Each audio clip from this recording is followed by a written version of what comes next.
The next technology that I want to introduce is called jUnit. jUnit has been around for several years now, quite a few actually.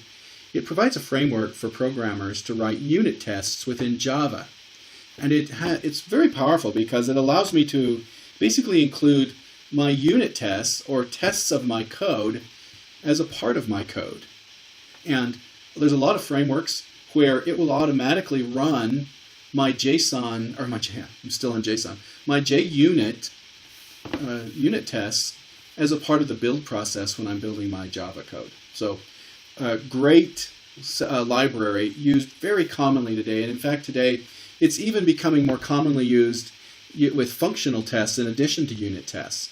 And it allows me to also write functional tests while I'm writing my code so that it provides more of an integration type test as well.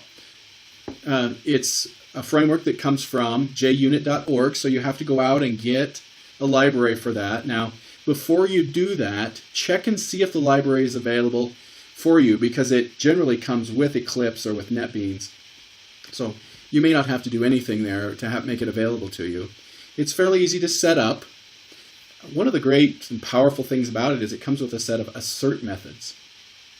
The assert methods are actually the tests that ultimately say whether something passes or fails. And there are a whole bunch of them. We'll go through those here in just a second. The other thing that I wanted to say about jUnit is that it's really because of jUnit, we have this new programming technique that's called test-driven development. And the idea of TDD is that I write my unit tests before I write my product code. That may seem kind of crazy, but what it allows me to do when I do it in this order is to really think about what the outcomes are, what the behaviors are of my program, or what the desired ones are, before I then just get into the details of writing my program.